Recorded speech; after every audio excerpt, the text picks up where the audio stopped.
Eu quero abrir a palavra de Deus neste momento com vocês, para ler uma história que está no livro de João.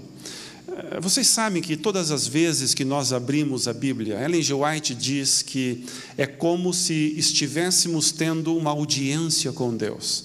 E eu gosto desta expressão que ela usa. A palavra de Deus, quando nós lemos, é como se Deus estivesse falando para nós. É como se nós estivéssemos ouvindo a voz de Deus. Que privilégio cada vez que abrimos a palavra de Deus. Portanto, eu convido a todos vocês a entrarem nesta audiência com o Altíssimo, abrindo a Bíblia no livro de São João, capítulo 4, versículo 46. E através desta história bíblica, nós queremos tirar algumas lições espirituais para este momento em que estamos vivendo. A palavra de Deus diz, João, capítulo 4, versículo 46. Dirigiu-se de novo a Caná da Galileia, donde da água fizera vinho. Ora, havia um oficial do rei, cujo filho estava doente em Cafarnaum. Tendo ouvido dizer que Jesus viera da Judeia para a Galileia, foi ter com ele e lhe rogou que descesse para curar seu filho que estava à morte. Então Jesus lhe disse: se porventura não virdes sinais e prodígios, de modo nenhum crereis. Rogou-lhe o oficial: Senhor, desce antes que meu filho morra. Vai, disse-lhe Jesus, teu filho vive. O homem creu na palavra de Jesus e partiu. Já ele descia, quando os seus servos lhe vieram ao encontro, anunciando-lhe que o seu filho vivia. Então indagou deles a que hora o seu filho se sentira melhor. Informaram: ontem, à hora 7ª, a febre o deixou. Com isto, reconheceu o pai ser aquela precisamente a hora em que seu filho lhe dissera: teu filho vive, e creu ele e toda a sua casa. Foi este o segundo sinal que Jesus fez depois de vir da Judeia para a Galileia. Não sei se você sabe, mas no livro de João, nós temos registrados 7 milagres que Jesus realizou. De acordo com João, capítulo 20, versículo 30, ali diz que Jesus fez muitos outros milagres perante os discípulos. Mas estes 7 milagres, eles foram registrados com um propósito muito específico. E o versículo 31 diz: estes foram registrados, João capítulo 20, versículo 31, para que creiais que Jesus é o Cristo, o Filho de Deus, e para que crendo tenhais vida em seu nome.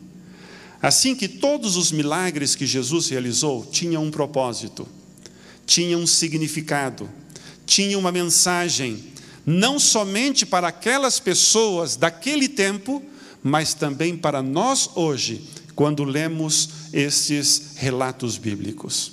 Se pudéssemos separar os milagres de Jesus em 2 grupos, nós diríamos que Jesus realizou 2 tipos de milagres. Milagres da glória, que são os milagres relacionados com a cura dos enfermos, com o ressuscitar dos mortos. E Jesus realizou vários milagres da glória. Muitas pessoas decidiram seguir a Jesus, e a Bíblia diz isto, não porque ele era o Messias, mas porque ele realizava milagres. Milagres da glória atraíam muitas pessoas naqueles dias. E Jesus mesmo, ele diz no livro de João, de que muitos daqueles que o seguiam, somente porque queriam ver milagres, Jesus não confiava neles. E nós sabemos que cedo ou tarde, eles deixaram de seguir a Jesus, porque a sua fé estava baseada naquilo que era espetacular. E não porque Jesus era o Messias, o Filho de Deus. Mas também existem outros milagres que estão na categoria dos milagres da graça. Milagres da graça são maiores, mais poderosos, mais profundos, abarcantes do que os milagres da glória. Se você hoje experimenta um milagre da glória relacionado com a cura física, com a solução de algum problema na sua vida, você sem dúvida alguma estará recebendo uma grande bênção da parte de Deus, mas esta bênção não lhe garante a vida eterna. Mas os milagres da graça lhe garantem. E os milagres da graça estão relacionados com a transformação do coração, com o reavivamento da fé, com a conversão, com a entrega da nossa vida a Cristo Jesus. Estes milagres são mais importantes aos olhos de Deus do que os milagres da glória. Infelizmente, nós seres humanos muitas vezes somos imediatistas. Estamos sempre procurando ver, contemplar, sentir os milagres da glória, quando na verdade, quando Deus realiza um milagre da glória na nossa vida, a sua intenção final é que nós sintamos o milagre da graça sendo operado em nossa vida. Este relato bíblico que acabo de compartilhar com vocês começa falando do retorno de Jesus ao lugar onde ele havia realizado o seu primeiro milagre, o milagre da transformação da água em vinho. Fala de um oficial do rei que estava com o seu filho à beira da morte, e eles vêm de Cafarnaum, uma cidade pequena, para se encontrar com Jesus. Ele deve ter caminhado aproximadamente 30 quilômetros, e ele apresenta um rogo, um pranto diante de Jesus, dizendo: venha e cure o meu filho. Esta história, ela começa logo no seu início, chamando a atenção de todos nós para dois conceitos equivocados que nós cultivamos na nossa sociedade e que algumas frustrações acabam trazendo à nossa vida. Por exemplo, o primeiro conceito equivocado que entendemos ao ler esta história é de que pessoas ricas, adinheiradas, têm menos problemas que os pobres. Como se diz por aí no popular: quem tem dinheiro está bem, quem não tem dinheiro está lascado. Esta não é uma verdade. Aqui nós vemos um oficial do rei que tinha um grande problema. Um homem que tinha prestígio, um homem que tinha dinheiro, um homem que tinha reputação, um homem que tinha poder, mas ele tinha um problema que ninguém conseguia solucionar. O seu filho estava à beira da morte. E Ellen G. White diz que ele estava tão enfermo que seguramente o filho não resistiria até o retorno do seu pai. Muitas vezes, como cristãos, nós acabamos aceitando este tipo de filosofia. Nós deixamos de entender que a maior riqueza que um ser humano pode ter é aceitar a Jesus Cristo como seu Salvador pessoal. Esta é a maior dádiva, é o maior tesouro, é a maior pérola. Na verdade, muitas vezes, parece que há momentos na vida em que Deus permite que certas coisas aconteçam para nos ensinar lições eternas, ou abrir os nossos olhos para entender certas realidades e prioridades que muitas vezes estão mal estabelecidas em nossa vida. Eu creio que vale a pena a gente recordar de que o dinheiro ele pode comprar companhia, mas não pode comprar uma verdadeira amizade. O dinheiro ele pode comprar, construir uma bela casa, mas não pode comprar um lar feliz. O dinheiro pode comprar e proporcionar recreações, lazer, mas não pode comprar a felicidade. O dinheiro ele pode pagar 4 anos de faculdade ou de universidade, mas o dinheiro não garante a educação. O dinheiro pode comprar um hospital ou um excelente plano de saúde, mas não lhe garante a saúde. O dinheiro pode levar você a construir uma igreja, mas não lhe dá o direito de comprar o céu ou a salvação. Eu não sei onde você está na sua vida hoje. Eu não sei o que você possui. Eu não sei, na verdade, como você está vivendo. Mas uma coisa eu sei, cedo ou tarde os problemas te alcançarão. E quando os problemas te alcançarem, aonde é que vai estar a sua confiança? Aonde vai estar depositada a sua fé? Uma outra farsa, mentira que encontramos em nossa sociedade é de que podemos deixar para o futuro a decisão de entregar a nossa vida a Cristo Jesus. E há muita gente boa, jovem, que se engana com esta ilusão. Esta história mostra que crianças ficam enfermas. Esta criança não veio a falecer, mas nós sabemos que crianças, elas perdem a sua vida. Jovens perdem a vida. Adolescentes perdem a vida. E há muitos que pensam, vou deixar para o amanhã a grande decisão de aceitar a Jesus como o meu Salvador, quando na verdade, hoje é o dia da salvação. Quando na verdade a Bíblia diz, se hoje você ouvir a sua voz, não endureça o seu coração. Hoje é o grande dia da sua vida. No livro de Jeremias, capítulo 12, versículo 5, a palavra de Deus diz, se te cansas correndo com homens que vão a pé, como competirás com aqueles que vão a cavalo? Se hoje não te sentes seguros em terras firmes, o que farás quando vier a enchente do Jordão? O que a Bíblia está querendo dizer é um princípio básico. O que você tem que fazer, faça hoje. Não deixe para o dia de amanhã. Talvez ao chegarmos ao final de um ano, temos a grande possibilidade de renovar os votos, as intenções, tomarmos decisões para a nossa vida. Mas não deixe para amanhã aquilo que você pode fazer hoje. Aceite a Jesus como seu Salvador pessoal. Esta história, ela também nos ensina algumas verdades. E uma destas verdades, é até difícil de aceitar esta verdade, mas ela é uma verdade, de que a aflição é muitas vezes melhor do que a prosperidade. A aflição é muitas vezes melhor do que a prosperidade.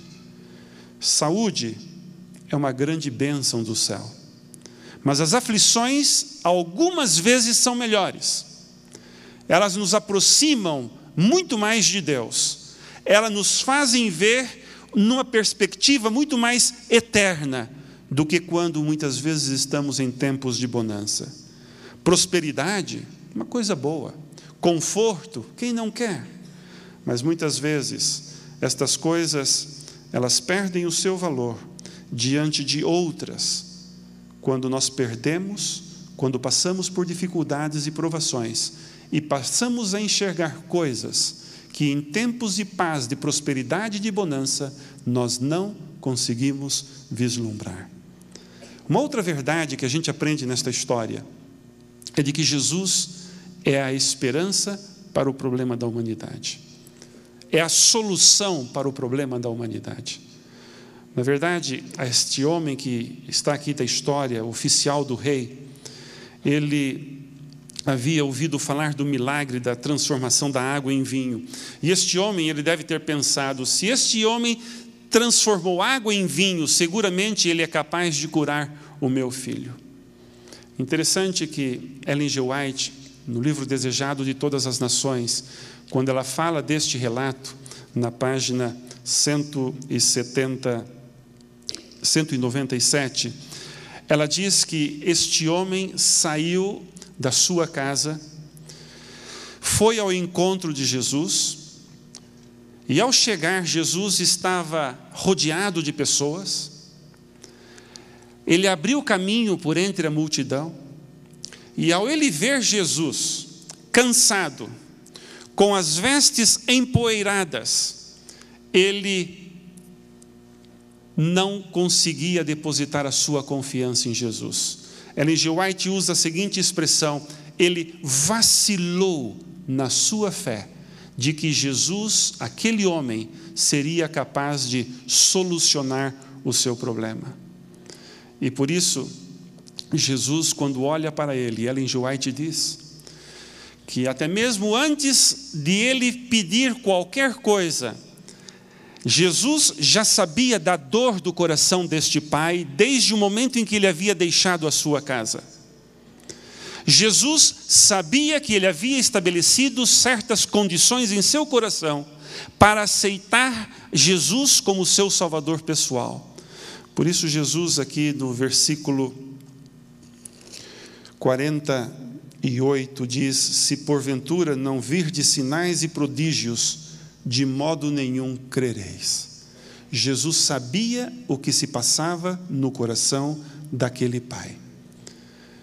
Jesus, queridos, é a única solução e esperança para os nossos problemas. Aquele homem foi até Jesus, mas eu digo a você hoje, não espere ter problemas para ir até Jesus. Na verdade, vá a Jesus hoje, agora. Nós precisamos ir a Jesus e permanecer em Jesus, porque o nosso problema, muitas vezes, não está relacionado somente com a enfermidade física, ou com problemas familiares, com problemas financeiros. O nosso grande problema como pessoas, como humanidade, está relacionado com o pecado. E Jesus é a única solução para o problema da humanidade, para o seu problema, para o meu problema. Jesus é a nossa única esperança. Aqui está uma lição também de um homem que veio a Jesus com uma fé de segunda mão. Claro, até então ele havia apenas ouvido falar de Jesus. E aqui está uma diferença entre aquele que tem uma fé de primeira mão e uma fé de segunda mão. Normalmente a pessoa que tem uma fé de segunda mão é aquele que ouviu falar de Jesus, daquilo que Jesus já fez ou está fazendo na vida de outras pessoas, mas nunca teve um encontro pessoal com Cristo Jesus. Eu não sei que tipo de fé você tem em seu coração, mas se você nunca teve um encontro com Jesus pessoal, certamente a fé que você tem em Jesus é uma fé de segunda mão. E como é que eu posso identificar esta fé de segunda mão? A fé de segunda mão é aquela que você precisa primeiro ver, para depois crer.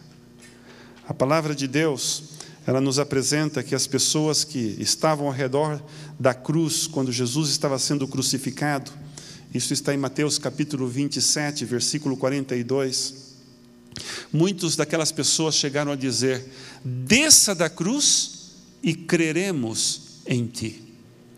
Fé de segunda mão. Ver para acreditar, enquanto que a verdade é acreditar para ver.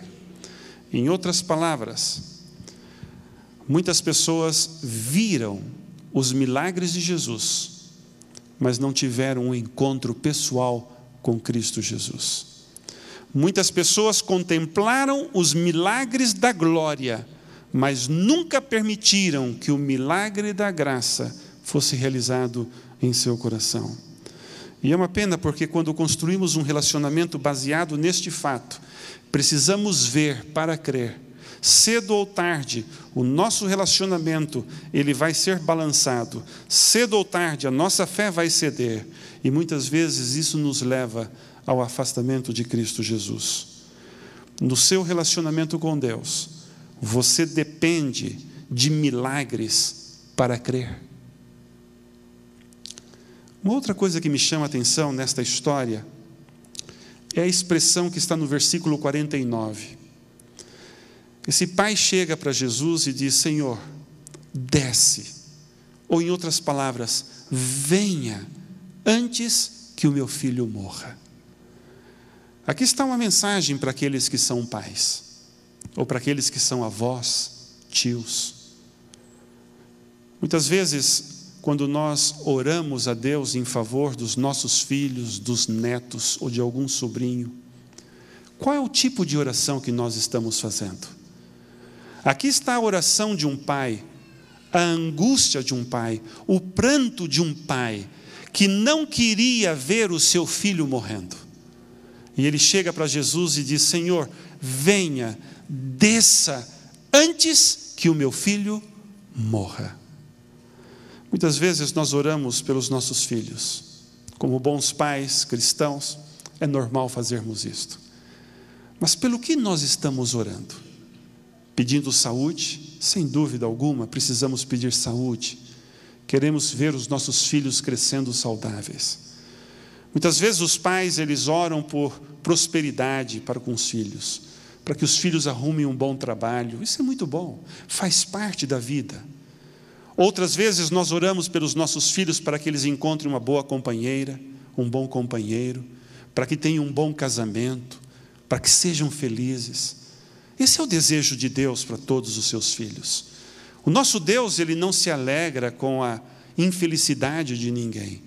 Deus quer que façamos decisões acertadas. Deus quer que constituamos lares felizes.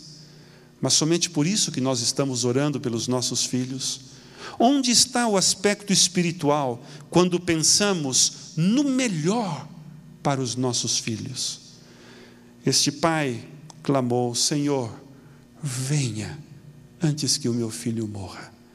Talvez hoje estou falando para alguém que está orando para que o Senhor venha na vida de um filho, na vida de uma filha, na vida de um neto, na vida de uma neta. Senhor, venha antes que o meu filho morra espiritualmente. Senhor, venha antes que o meu filho abandone a fé. Senhor, venha antes que o meu filho se afaste de Ti.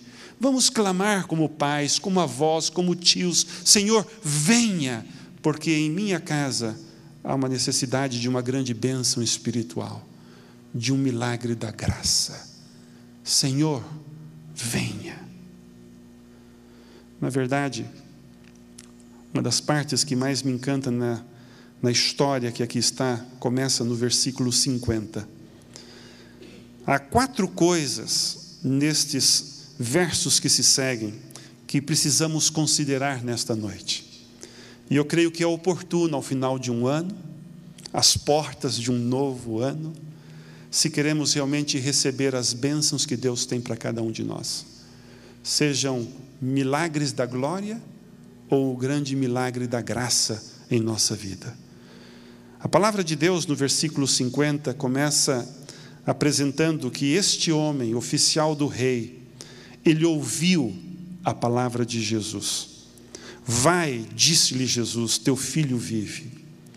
Queridos, ouvir a palavra de Jesus é algo muito importante. Cada vez que a gente vem à igreja, a gente ouve a palavra de Jesus. Ouvir a palavra de Jesus é importante porque a fé vem pelo ouvir e ouvir a palavra de Deus. Cada vez que nós escutamos uma música cristã, de alguma maneira estamos ouvindo a palavra de Deus. Cada vez que realizamos o culto familiar, estamos propiciando a oportunidade dos nossos queridos ouvirem a palavra de Deus. Se você tem alguma boa resolução a fazer para 2012, coloque no seu coração ouvir mais a palavra de Deus. Ouvir mais a palavra de Deus. Este homem, ele ouviu a palavra de Deus. Mas não somente ouviu. A Bíblia apresenta de que ele acreditou na palavra de Jesus. O homem creu na palavra de Jesus. Ouvir não é suficiente. Precisamos crer. Temos que crer. Temos que ter fé na palavra de Jesus. E ele acreditou mesmo antes de saber que o seu filho havia sido curado. A minha oração é de que você olhe para o futuro, para este novo ano que está diante de você, com confiança na palavra de Deus, nas orientações do céu. Se você não tem fé, faça a oração que os discípulos fizeram quando se encontraram com Jesus. Lucas 17:5. Senhor, aumenta a nossa fé. Quando a gente vai para o livro de Hebreus e vê a galeria daquelas pessoas classificadas como pessoas de fé, a gente aprende algumas lições. Uma delas é de que fé sem relacionamento com Deus não é fé. A verdadeira fé nasce de uma íntima relação com Cristo Jesus. E algumas coisas básicas que a gente aprende na galeria das pessoas de fé em Hebreus 11 é de que eles acreditaram mesmo quando não podiam ver. Eles obedeceram mesmo quando não entendiam. Eles davam mesmo quando não tinham. E eles persistiam mesmo quando não havia razão para persistir. Eles agradeciam mesmo antes de receber. Isso é fé.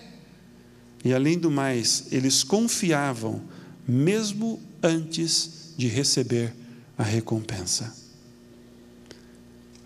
Ouça a palavra de Jesus. Acredite na palavra de Jesus. Mas na história bíblica, nós entendemos que este homem também obedeceu a palavra de Jesus.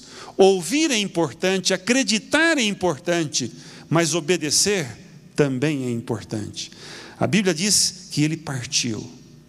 Se ele não tivesse acreditado, ele teria permanecido esperando um sinal, uma prova de que o seu filho estava realmente curado. Verdadeira fé está sempre ligada a uma vida de obediência. Não está aqui uma boa resolução para 2012? Senhor, me ajude a andar mais nos teus caminhos. Me ajude a ser mais fiel aos teus preceitos. Me ajude a obedecer. E a quarta parte que encontro neste relato bíblico, que me encanta nesta história, é de que, além de ouvir a palavra de Jesus, além de acreditar na palavra de Jesus, além de obedecer a palavra de Jesus, ele descansou nas palavras de Jesus. Versículos 51 a 53.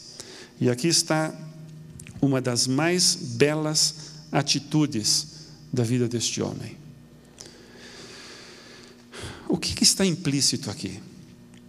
Quando Jesus curou aquela criança, era a hora 7ª, isto significa 1h da tarde. Ele não voltou para sua casa no mesmo dia. Ele deve ter ido resolver algum outro problema, deve ter ido realizar algum tipo de compra, ou até mesmo ficou em Cafarnaum aquela noite e seguiu a pé para a sua casa no dia seguinte. Para se andar 30 quilômetros aproximadamente, isso significa 7, 8 horas de caminhada. Este homem chegou na sua casa, próximo de sua casa, no dia seguinte, cerca de 1h da tarde, quando então ele encontrou os seus criados que vieram com a boa notícia. A minha pergunta para você nesta noite é a seguinte: se você sai de casa para buscar auxílio para um filho que está morrendo, encontra o auxílio e alguém diz, pode ir que o teu filho está curado, como um pai preocupado com a saúde, com a vida do seu filho, o que você faria? Sem dúvida alguma você voltaria rapidamente para casa para comprovar de que realmente o seu filho estaria curado. Mas aquele homem acreditou, aquele homem descansou na palavra de Cristo Jesus.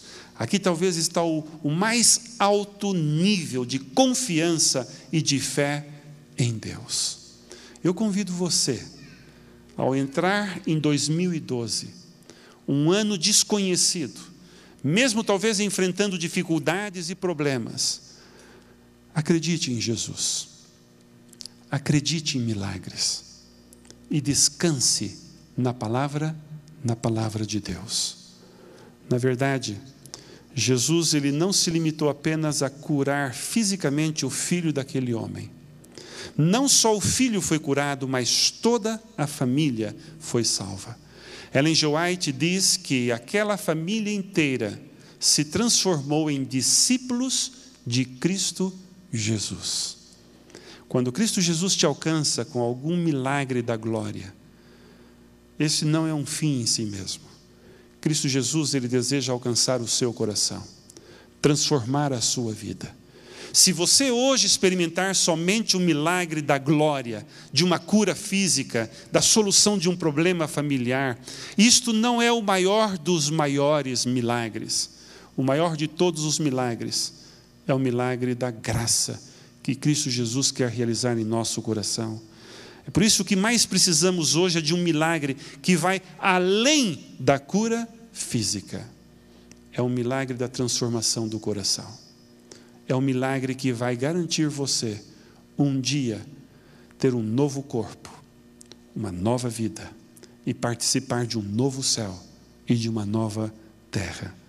Se você hoje vive momentos de dúvidas, de questionamentos, momentos de tristeza, talvez podemos aprender com a experiência deste homem que ouviu, que acreditou, que obedeceu e descansou e experimentou o maior de todos os milagres em sua vida. O meu desejo nesta noite é que, de alguma maneira, através desta mensagem, Deus coloque no teu coração confiança, certeza de que com Ele teremos um 2012 muito feliz e abençoado e uma vida eterna pela frente. Acredite em Jesus, acredite em milagres, acredite em milagres, mas acima de tudo, acredite em Jesus. Oremos. Pai querido, muito obrigado pelas horas sagradas do teu sábado. Muito obrigado por esta história tão bonita, por este milagre que Jesus um dia realizou e que nos ensina tantas lições práticas para a nossa vida hoje. Estamos chegando ao final de um ano, iniciando um novo ano. Temos expectativas no nosso coração. O céu tem expectativas em relação à nossa vida. Pai, há muitos filhos teus desta noite que estão em necessidade de um milagre da glória. Conceda a cada um deles, de acordo com a tua misericórdia e sabedoria. Mas, acima de tudo, Pai, que o milagre da graça se realize na vida de cada um de nós, para que possamos ter uma fé de primeira mão, uma fé que acredita antes de ver, e uma fé que nos dá a certeza e a garantia de que um dia estaremos contigo por toda a eternidade. Conceda-nos uma noite feliz e um sábado muito feliz, e um 2012 feliz e abençoado na tua presença. Esta é a nossa oração, este é o nosso desejo, e oramos em nome de Jesus. Amém.